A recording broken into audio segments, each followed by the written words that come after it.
Be that as it may, when we told one of our colleagues at the foundation about some of our experiences, he jokingly, I hope, said, "You'd be better to watch out or they'll send you to the Menninger Clinic." The main risk as we see it, however, is one of the impedance mismatch, not transmitting information in an optimal way. If our meanings are not clear, it is possible for incorrect judgment to be made by the reader about the field of mind theory. In keeping with scientific practice, therefore, in this book, we are presenting raw data, anecdotes, and experiences, as well as research findings, presenting a theory, and suggesting that readers construct hypotheses to test the theory and possibly modify it using experiences and data from their own lives.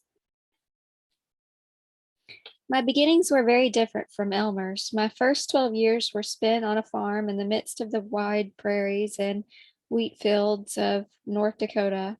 I was next to the youngest in a family of 11 children. I had a brother 2 years older than I and a sister, the baby of the family, 4 years younger. Our closest neighbors were 1.25 miles away, as was our white painted one-room schoolhouse.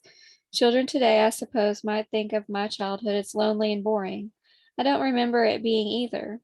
I didn't care for dolls or for household things and spent much time outdoors, sometimes with my brother and sometimes alone, in a large grove of trees and in barns and pastures with the cattle and horses. I loved the birds, all the baby things that come in the spring, and all the animals. I rode everything I could, horses, cows, and my pet calf, until forbidden because of the broken collarbone resulting from a fall, and even the pigs. I loved to lose myself in the tall corn or lie quietly in a cool, damp wheat when it was tall but too green for cutting. Perhaps it is from these childhood experiences that my deep conviction comes, a society that forgets its roots in nature, that moves against rather than with nature consciously or unconsciously in an endangered society. As I grew older, I was allowed to work in the field at times, driving a horse-drawn rake and gathered the hay into long windows. It was an alone job, and I would sing my heart out into the sky in the fields, hoping the neighbors could hear me each time I approached the boundary of our farm. I went to high school in Sioux Falls, South Dakota. This gave the married sister that I stayed with a live-in babysitter and me the advantage of a good high school. After graduating, I returned home, but home was no longer the farm. It was during the evening of my second day at home that Dad regretfully told me he would not be able to help me go on to college as he had planned. I knew that he and Mother had but lost money in a bank failure some years before, but I hadn't known that the income from the farm was barely enough to support them. I went out on the porch and sat in the dark for a while and wept. It isn't easy for the young to give up their dreams. Dad joined me on the porch after a while, and we talked quietly about what I should do. He offered to help me borrow some money from the bank to sign a note for me so I could go to summer school. We thought credits gained from a summer's coursework at Teachers College, plus some extra rural education credits that I earned during high school, might qualify me for teaching in a country school. To think of teaching didn't seem strange. 3 older sisters had been teachers.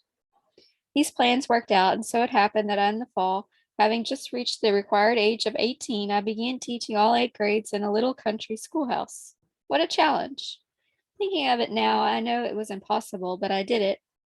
I was a good teacher. I tried to keep ahead of my students, especially in the difficult subjects. The most difficult for me was 8th grade math. I did every assignment 2 or 3 days in advance. It was this that brought me my first conscious experience of the power of the unconscious mind. It was a problem in compound interest. I had tried to solve it and failed. I telephoned my brother, who was always better in math than I, and he and a friend drove out to the farm where I had a board and room. We worked until midnight without success.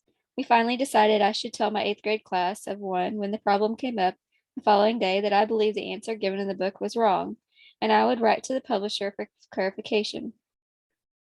My brother and his friend went home, and I went to bed, the problem still bothering my mind. About 4 o'clock in the morning, I suddenly awoke and was watching, or somehow knowing, the whole problem being worked out in my mind. I got up and wrote it down, and with a feeling of great relief, went back to bed. I taught for 2 years, and it was with real sadness that I said goodbye to my pupils and the schoolhouse with its pot-bellied stove. My teaching job had paid my debt at the bank, and I had saved what money I could. Now I was off to other things. I visited the admissions office at the University of Minnesota to inquire not only about admission, but also about the possibility of a scholarship, without which I was unable to begin a university program. The man who interviewed me was kind, but said there were no scholarships available in the drama department. He suggested that I might want to look into a 2-year course offered at McPhail School of Music and Drama. That fall, I entered McPhail. I studied under two instructors who greatly influenced my life, Louis Holt and John Seaman Garnes.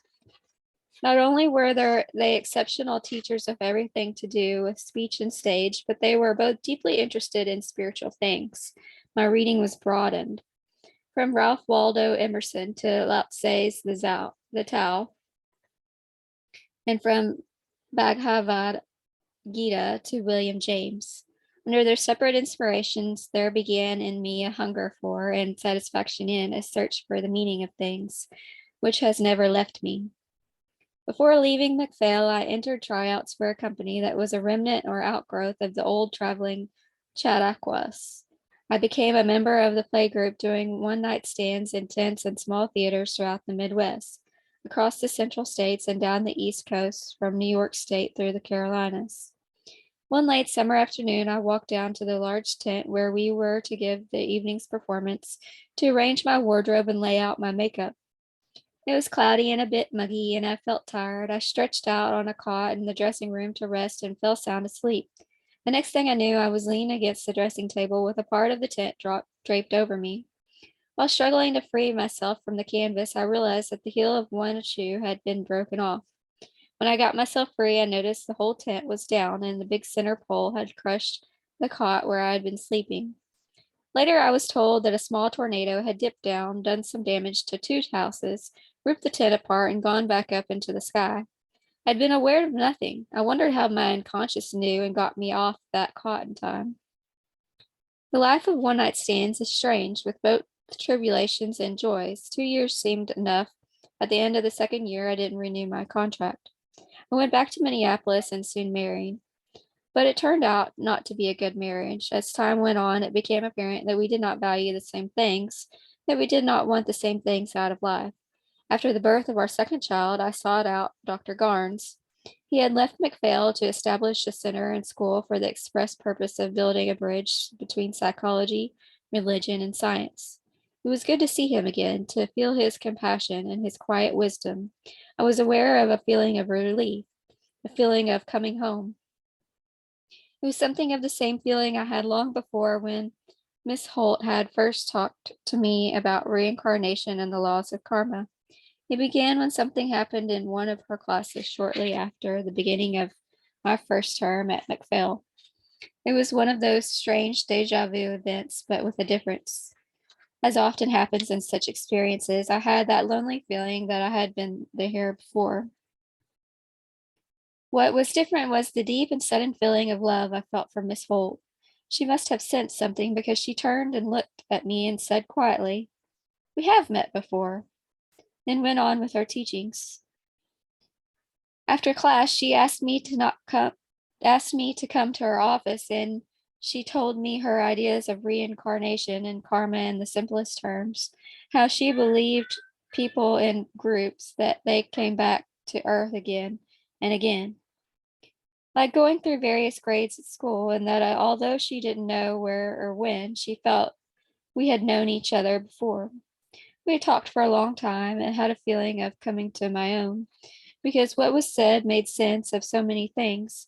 It seemed so right, as if we were something I had always known but not remembered.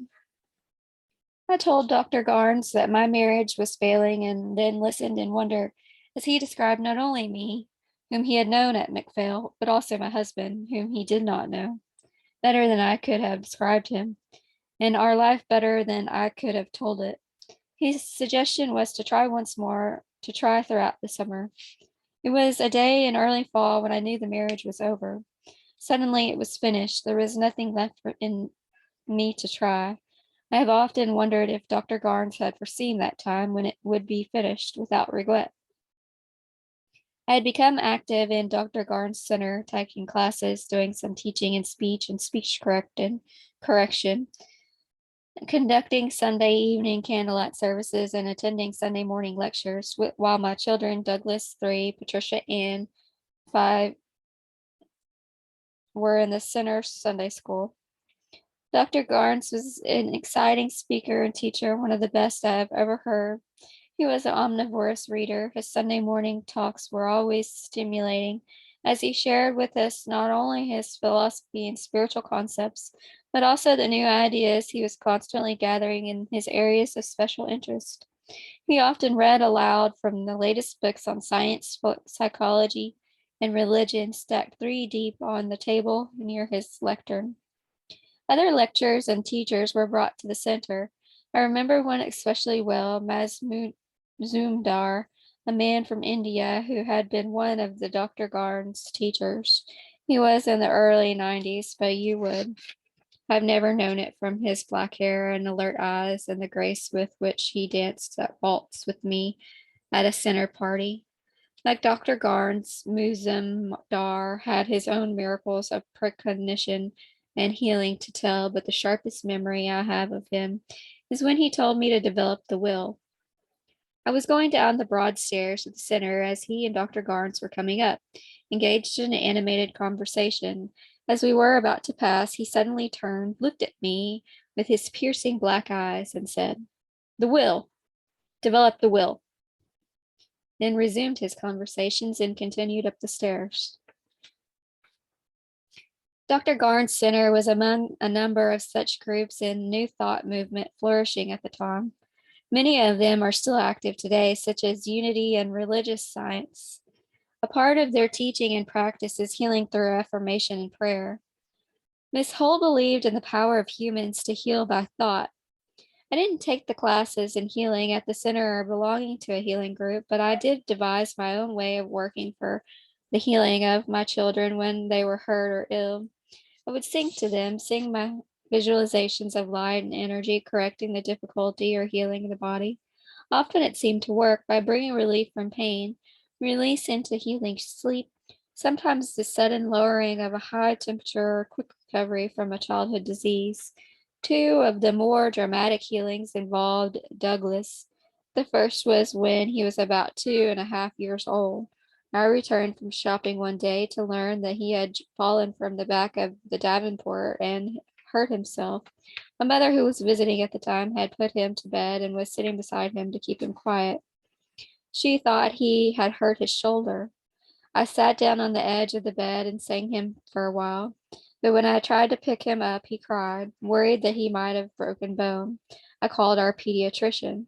It was in the days when the doctors would make house calls, and Dr. Ted, as we called him, soon came. He examined Doug's shoulder, chest, and back. Doug didn't whimper or cry, but he turned his face toward me, away from Dr. Ted. Well, nothing broken, the doctor said. If there were any broken bones, he would have cried when I pressed on them. He probably just banged his shoulder. He thought he'd be all right in a day or two. After Dr. Ted and I left, sang my healing songs again, but Doug wasn't all right. After several days, he still winced when I picked him up. I made an appointment to have his shoulder x-rayed.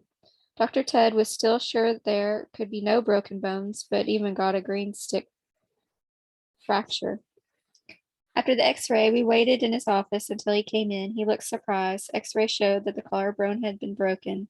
He said not a green stick fracture, but a break straight across the bone. It was healing perfectly, he said. There was nothing more to be done. What can one say of such events? They can always be explained away, yet whether I was concentrating on the healing of someone else or on rare occasions myself, those times when I could achieve a certain feeling of vibrant aliveness, like Jack Schwartz's joy, seemed to be followed by success. It was shortly after Doug's ear trouble that I met Elmer. It was an annual conference on the International New Thought Alliance held in Minneapolis. Dr. Garnes was, in a sense, host to the conference. I worked at one of the book tables, and it was there when I first met Elmer and his parents. The second evening of the conference, I was one of the speakers, and it was during my talk, I was told later, that Elmer's mother, dad, and brother decided I would be just right for him. Soon I knew Elmer, his family, and Dr. Erwood well. Elmer and I spent hours discussing things we had read and things he had experienced, things we knew and things we conjectured might be. I have had other experiences of light, in one sense, they seem to have nothing to do with me. I have never made an effort to develop psychic abilities, but some things simply happen, and I watch sometimes and wonder. I am sure many people have experienced this. I saw that light again under strange circumstances. One day, when we were in India to study yogis, I walked with three friends into the hills above Rishikesh to visit a yogi named Tatwala Baba. He lived in a cave, wearing only a loincloth winter and summer. We had been told there was usually someone there who could interpret for us and that could ask questions. But this day there was no one. Tatwala Baba gestured us in, and we sat on rugs on the dirt floor before the low platform on which he sat. We could not converse with him, so we sat quietly. I closed my eyes in meditation. I felt respect for this tall, well built, and deeply quiet yogi, but I felt no awe or reverence. Then suddenly I became aware again of the gold and purple light flowing from my forehead, not as brilliant or luminous as before, but there, taking the same shapes. I watched for a few moments and then opened my eyes. The yogi sat quietly. Did he know what I had experienced? Did its happening have anything to do with his presence? Or with my presence in this cave where there much meditating had been done? I don't know. Another experience of light happened in our home at Lake Perry. Our living room faces west and has a wall, all windows and glass doors, opening onto a wide deck overlooking the lake. In certain light, the surrounding trees and the sky are so perfectly reflected in the glass that occasionally, much to our distress, a bird flies into a straight window and is hurt. One day this happened again. Elmer and I both recognized the thud of the tiny body hitting the glass, and when we looked, there it was, a little bird, lying still and crumpled as if it had broken its neck. But what a bird it was. I had never seen one like it, nor have I seen one since, nor have I been able to find it in our bird books. It looked as if it were made of lustrous green velvet. Usually when a bird is hurt, we don't go out, for fear that it will struggle to escape and damage itself further. But this time Elmer said, "It's dead, completely dead. I couldn't bear it to leave there." I went out and picked it up. It didn't move. I carried it into the house and sat down, holding it cupped into my hands. I sat quietly for several minutes. Then I saw light flowing and pulsating around my hands. This time the light was gold, mingled with orange. As I was watching, I felt the bird stir. Soon it was struggling to be free. I carried a rather deep basket out onto the deck and put the bird into it, hoping it would stay still and rest for a while. But no sooner had I stepped away than it flew out of the basket and into the nearby tree. It paused there briefly as if to recollect itself, and then flew away. Elmer and I have had some unusual sharing experiences. One was after a mountain climb in the high Sierras. For 14 days, we walked in the high mountains, mostly above timberline in the daytime, coming down to the streams or lakes and woods for the evening meal and nighttime. It was August, spring in the high mountains, and the combine and shooting stars were out, and John Muir's hanging meadows were aflame with bloom. Physically, we came down from the mountains in 14 days, but it took longer to come down emotionally and spiritually. On the second night home from the mountains, I remember becoming aware while asleep of Elmer rolling up his bedroll, tucking it under his arm, and sliding off the ledge we had been sleeping on. He walked toward a lovely white waterfall nearby. I joined him. We stood for some seconds, a minute, I don't know, and then Elmer said, "What's a street light doing there?" And then we noticed the gate and picket fence and realized we were not by a waterfall, but in our bedroom, by our white nylon curtains. looking out into our own yard. The hallucinations or near dreams of that mountain would continue for several days. I remember the nostalgic feeling that accompanied him and think it must be similar to the feelings of nostalgia reported by some people who have, according to all physical signs, been dead and then returned from that state. We have had such sharing experiences a number of times. I remembered a shared dream, both of us dreaming together of putting our shoulders to a small boxcar filled with apples to start it moving down an orchard track, then coming awake to tell each other about it. I wonder how often people might dream together and never become aware of it. Some of my experience parallels that of Alice, but some is quite different. I've always had the faculty of seeing mental pictures if I close my eyes for longer than about 30 seconds, so perhaps it is natural that symbolic imagery should have a special place in my experience. In the beginning of the book, I told about Arthur J. Green and some of the ideas and training methods my mother and I got from him in 1935. In the following year, we attended a series of lectures in Duluth given by a man who was known to me only as Professor Lally. His business manager later said that he had been a lawyer on the faculty of a school in Minneapolis. After he received the call of spirit, he accepted the responsibility in 1936 of saving the United States for God by running for president. This kind of grandiose behavior, not necessarily involving politics, however, for sometimes is a science or religion, is a trait shared by many medium-like persons. Perhaps it is because they become aware of trends through their trans-temporal sensitivities and make the mistakes of thinking that the development of this trend has something to do with them personally as individuals, with the result that their egos tend to get unbalanced and they become unrealistic. Our experience with Professor Lally and with Arthur Green were as different as night and day. Arthur was cheerful, bright, spontaneous, joyful, and spoke mainly about the need for developing one's potential for happy equanimity. Professor Lally was gloomy and foreboding, full of spiritual condemnation, and he talked much about becoming the instrument of spirit. We gradually realized that he was advocating training for becoming a medium.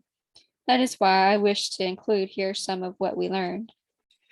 Nowadays, many persons in our society are subject to the same pressures that we were bombarded with, though now it is not Professor Lally, but his modern counterparts in witchcraft, Satanism, voodoo, and a host of groups organized for the purpose of calling UFOs, contacting spirits, and developing mediums. Mediums, incidentally, by self-definition, are persons who developed unusual psychic sensitivity so that so-called non-corporeal entities, commonly called spirits, can speak through them. The modern movement in mediumship started with the Fox sisters in England in 1849 and eventually led to the establishment of the spiritualistic church. As mentioned by Jolandi Jacoby, 1967, Carl Jung's doctoral thesis was a study of a medium who he felt was expressing splinter personalities rather than spirits. These splinters, in Jacoby's words, were components of more comprehensive personality hidden in the unconscious psyche. She quotes Jung. It is therefore conceivable that the phenomena of double consciousness are simply new character formations, attempts of the future personality to break through, and that in consequence of special difficulties, they get bound up with peculiar disturbances of consciousness. Jacoby goes on to say, therefore, it remained Jung's untiring scientific psychotherapeutic endeavor to work out a methodological procedure for bringing these components to consciousness and associating them with ego in order to realize the greater personality which is potentially present in every individual. To Professor Lally, however, the spirits were autonomous beings who lived in what Don Juan nowadays has called a separate reality, though Don Juan explains that the separateness is a function only of sensory limitations. It seems to us that the facts actually include a mixture of both ideas. splinter personalities, and autonomous beings. This position does not contradict the major religious beliefs down the centuries, and also makes it possible to account for some of the strange occurrences in the field of parapsychology that are not accounted for by the splinter theory. William James studied a number of mediums in his investigations of life after death, and he too felt that the facts demand a consideration of both ideas. Murphy and Ballou, 1960. Alice, Dale Walters, and I get quite a few letters and phone calls from people who say they are mediums and psychics and wish to be research subjects. Since our research is not in that domain, we have declined all such invitations.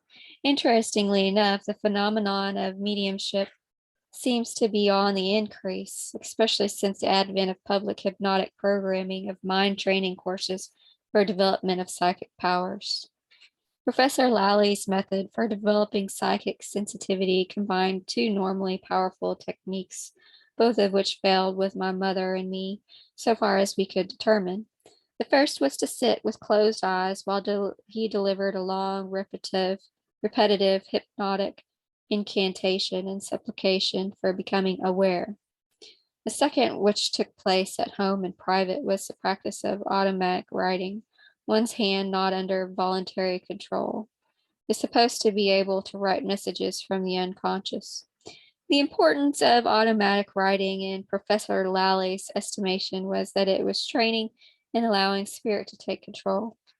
Our problem with the hypnotic induction was that after a long incantation, sometimes lasting the better part of an hour, we were still waiting for something to happen. Did we fail because of skepticism? Many others succeeded and went into trance, not recovering until Professor Lally made a special effort afterward to bring them back from the spiritual journey into other dimensions. With some class members, the attempts of automatic writing were very protective, and hundreds of pages of meandering thoughts were displayed each week at show and tell sessions. But for us, again, the results were meager. This caused a kind of embarrassment in me, first because I had nothing to show, and second because my opinion of the material being produced was not easy to hide. After one entertaining attempt to allow automatic writing, I gave up entirely. That time when I came closest to a feeling of automatism in my hand, I got the message, hallelujah, hallelujah, hallelujah, I'm a bum. The most interesting part of Professor Lally's course was a series of lectures on myths, symbols, and psychic energy. Eventually, we stopped attending his classes shortly after he began a sequence of exercises that were supposed to lead to freedom and other dimensions. Through what Charles Tart in 1969 called OOBE, OOBE, out of the body experiences, similar in many respects to one of the modern developments in which one is said to put one's life under the control and guidance of a master for a promise of journeys in other dimensions. The uneasiness I felt about Lally's teaching was amplified by a requirement to believe, not the question, not to think, to go along, and to allow something else to take over and make the decisions in one's life. In spite of my skepticism, or perhaps because of it, I learned a lot from the contact with Professor Lally. After finishing high school, I spent a year in Duluth studying music as well as attending Lally's course. I practiced the piano about 5 hours a day with the idea of studying music at college. Music, at least one wonderful characteristic, is not concerned with the ideas as rational, logical, but instead represents a gestalt-like kind of awareness, a feeling of things as a whole. A year with music coupled with a large number of experiments and efforts as existential penetration into the normal unconscious mind made me feel that science and psychological domain could be brought together. Perhaps science might be extended to include the psychic energies that Arthur J. Green and Professor Lally had talked about and demonstrated in various ways. In the fall of 1936, I applied for admission to the University of Minnesota, planning to concentrate in physics. As I said before, the world of classical physics seemed dull after the theory and practice of self awareness. So I was interested to learn in 1938 that Dr. Erwood was moving to Minneapolis. At one time, ending in 1928, he had been a minister in the spiritualistic church. After breaking with the church, he was a traveling lecturer and teacher, visiting European countries and most of the states of the Union. When Dr. Erwood moved to Minneapolis, I joined his study group. It focused on mind body coordination, Eastern and Western approaches to religion, and a consideration of occult phenomenon. In retrospect, it is clear that the meetings with Dr. Erwood, both in closed group and in private group, formed the most important part of my non-academic education. After 3 months of weekly meetings, the group was closed to outsiders, except for Alice's joining the group. And only a small number, about 7 or 8, continued to meet together until about February 1940. Dr. Erwood's public lectures around the country also continued, and he had closed study groups in other cities as well. During the preceding year and a half, during my freshman and sophomore years at the university, I had carried out a study of psychic phenomenon in the spiritualist church and classified most of the phenomenon as projections from the unconscious of the medium, rather than messages from another dimension. Most of the information I had received from these mediums concerning my own life was a trivial and non-insequential, and it became clear that the quality of the information was directly related to the mental and emotional qualities of the medium. That is, those ministers who seemed to be mentally oriented and not mere emotional responders seemed to be in contact with more intelligent sources.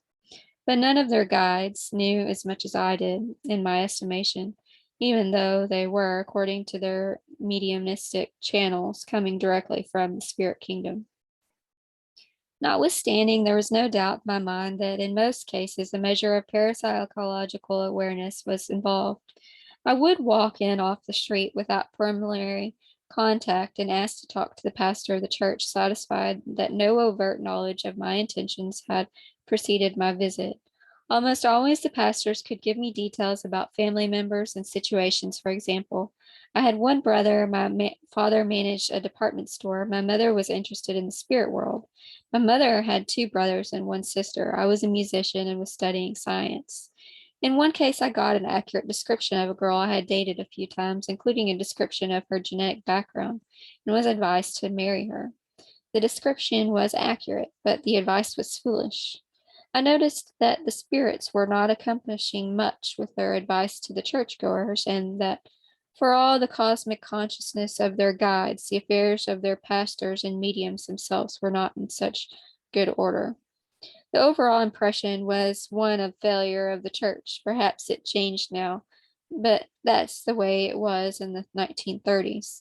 The experience with Dr. Erwood was of a different character.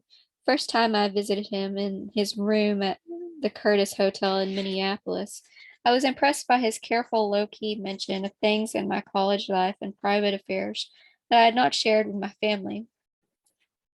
I made an appointment to return in a week and talk with him while he was in a trance.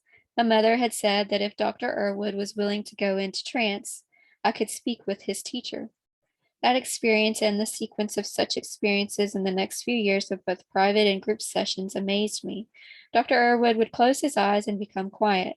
After a minute or two, he would give a slight shudder, then open his eyes and begin speaking as the teacher. I have no way of adequately describing the depth and breadth of information.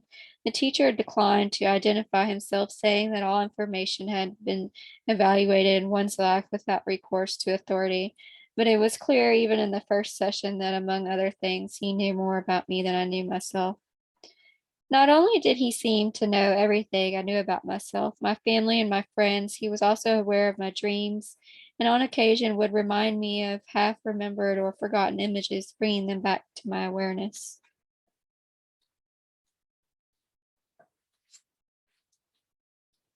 In years before meeting Dr. Erwood, I had become disenchanted with college reality and had decided that world of meanings and values did not lie in school.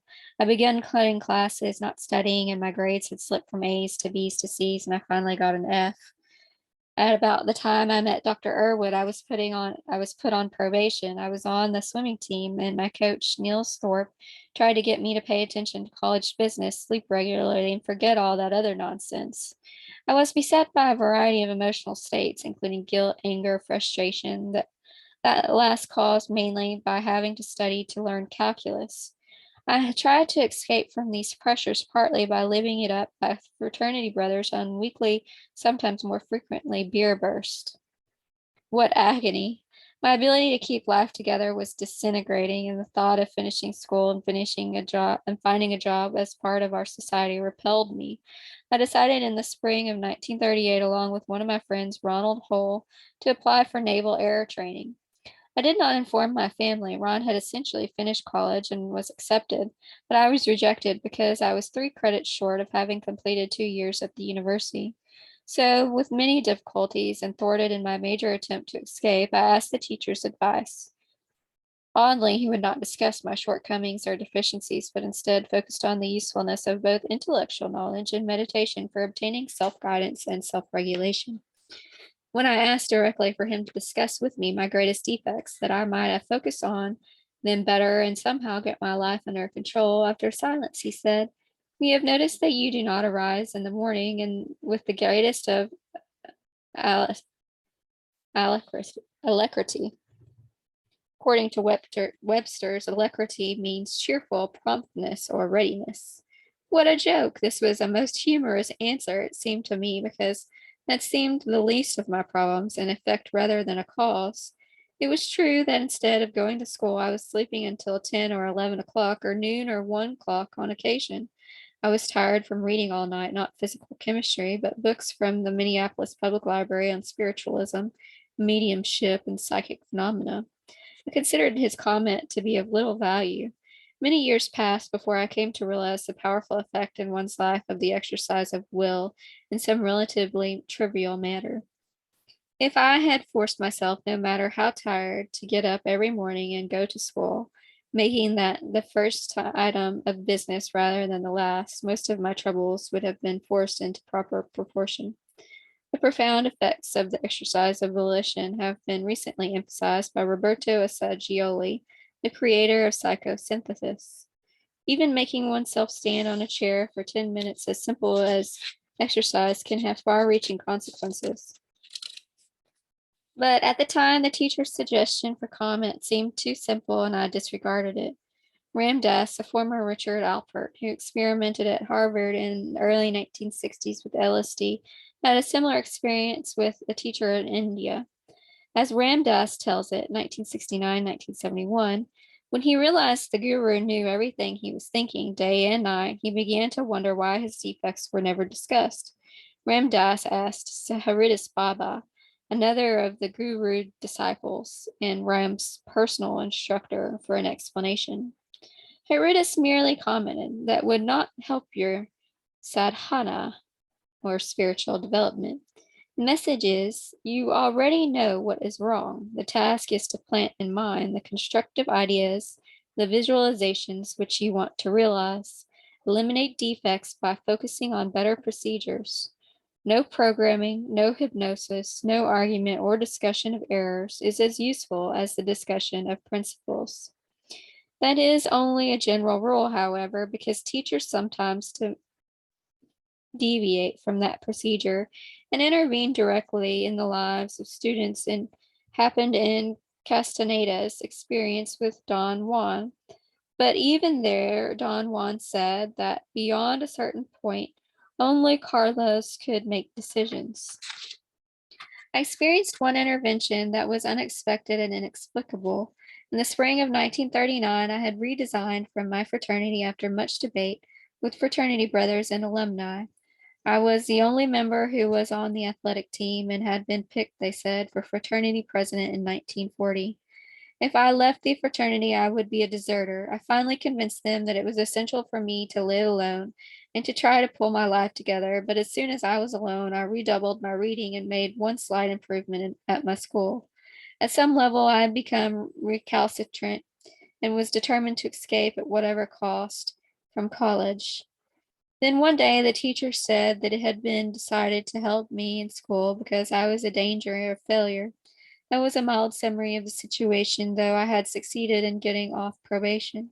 I was immensely pleased to hear him say this. I had heard of numerous examples of picking up information directly without having to study, and on occasion it happened to me in a very minor way. I interpreted the teacher's remarks to mean that I might be able to get through school without having to study in the usual way, but his next statement was a shock. Your attention seems to be focused on the development of psychic awareness and it's interfering with your education, so we have decided to turn off your psychic faculties. I heard this with disbelief. In the first place, how could it be done? And in the second place, I would resist. Within a week, however, everything stopped and I could not turn it on again, no matter how long I meditated. I returned to Dr. Elwood and asked the teacher how long that state would continue. As long as 6 months? He laughed and said that it would be a good deal longer than that, but my awareness would return when and if needed. With that avenue of explanation at least temporarily cut off, my attention gravitated back to physics, and I began to think about meanings of the things I had been learning and was learning. One question interests me very much for several reasons. He could an energy field be projected that could turn off someone's sensory apparatus? Was I doing it to myself through acceptance of suggestion? There was no doubt that sensory processes of some kind were involved. I understood that in order to have visual imagery, it was necessary, or seemed necessary at least, to have some kind of neurological firing. If I was not blocking my own imagery, how could it be handled, manipulated, or turned off from outside? I have since learned that the organs of psychic perception, the chakras as they are called in the East, are supposedly energy structures whose workings can be facilitated or inhibited by a knowledgeable teacher and any of his students. Some of Castaneda's experiences with Don Juan would qualify as direct turn ons or turn offs of perceptual machinery, especially the solar plexus chakra. I asked the teacher specific questions about these phenomena, at least as many as I could, for he generally talked more of the principles than specific.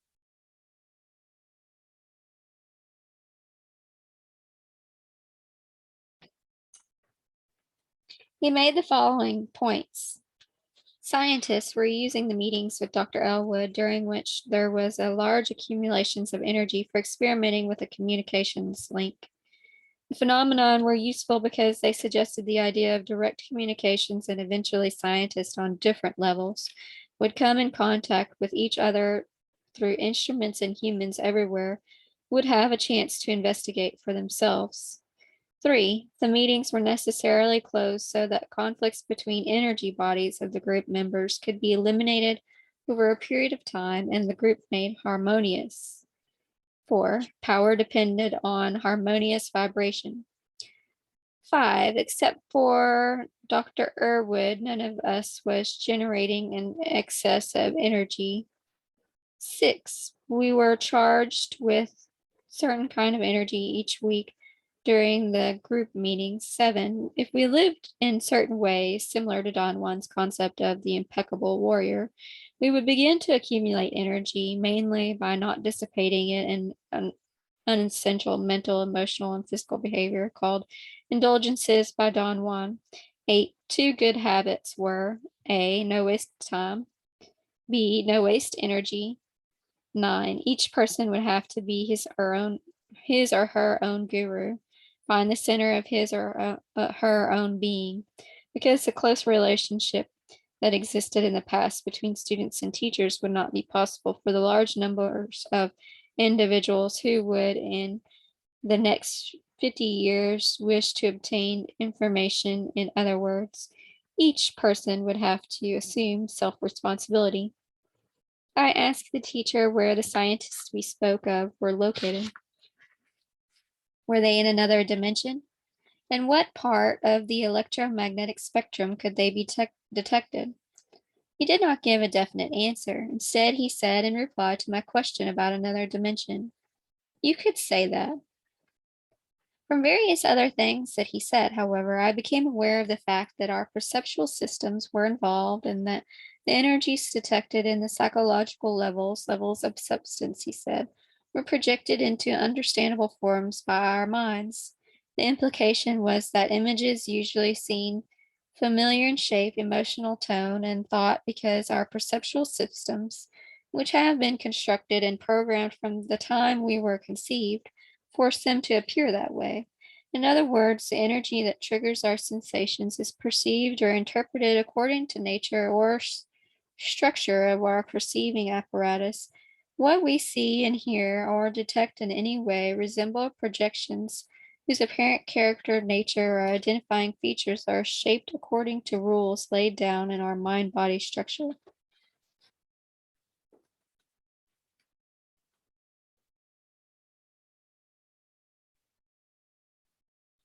Our idea stressed by the teacher was that one should not believe but should investigate until experience enables one to know. Prejudgment blocks learning because it distorts perception. So the word of authority should be used as only as data. Each person necessarily must evaluate, test, and experience for himself, even though guidance or counsel from others is used in developing both self awareness and self control.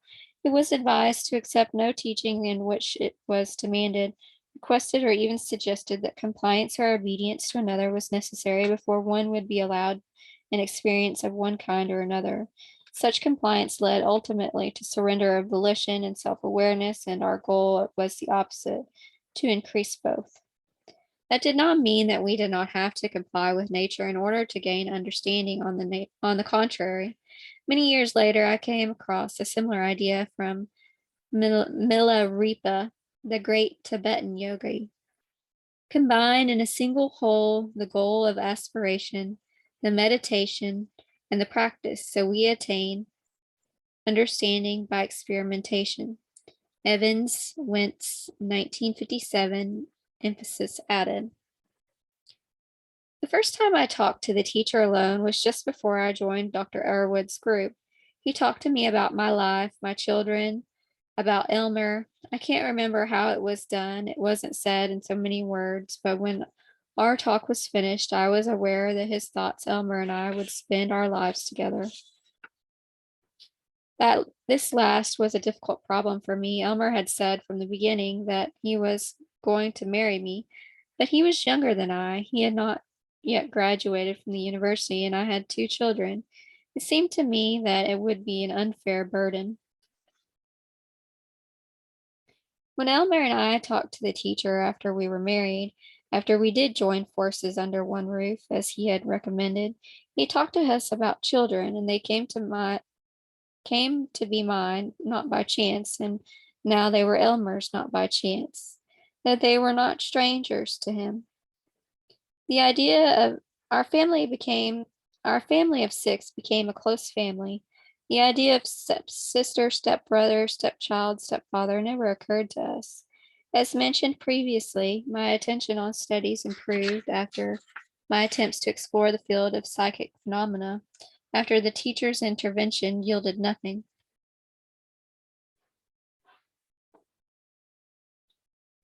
By 1960, the power law advocates following Stevens had almost silenced the adaptation law people following Fechner. When I submitted my mathematical paper to Psychology Review, the reviewer's power law people said that I was in error. Stevens had already shown that it could not be true. The editor told me he would therefore not publish the article. I replied to the objection the reviewers had made, showing their basic errors and prejudgments, but the editor refused to consider the matter further and did not submit the issue to a new pair of reviewers who could read all the pros and cons. Temporarily stymied, I asked Gardner Murphy for advice. He said that Harry Helson, the adaptation theory specialist, could help, and together we went to Manhattan, Kansas to see Dr. Helson. Helson's advice was to send the paper for an opinion to physicist Dean Judd and the National Bureau of Standards. He had been editor of the Journal of the Optical Society of America. I did this and received the following reply. Although his paper proved not to be easy reading, we, Dr. Gerald Howitt and Dr. Judd, found it well worth studying and believe it should be published. He said that if I would make a few technical changes suggested by Dr. Howlett and change my symbols to conform to optical science conventions before submitting it to JOSA, JOSA, I think that the paper would be accepted. Being then involved in the beginning of our biofeedback research, I did not find time to change the symbols, and the long mathematical development in the papers remains unpublished. The short non-mathematical version was published in Science, however, in 1962 for psychologists and students of optics who may be interested. The general law for describing the visual sensation levels that are associated with various levels of light intensity is described in Appendix 2. The fact that I was able to find my way to general mathematical solution through the use of hypnagogic imagery was especially exciting to me when Alice later began telling of her findings in the study of creativity.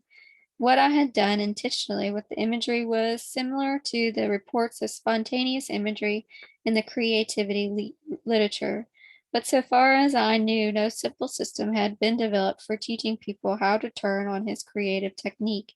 This experience with the Fechner-Stevens law, plus Alice creativity study, and our brainwave studies eventually culminated in our decision to form the Theta Training Project.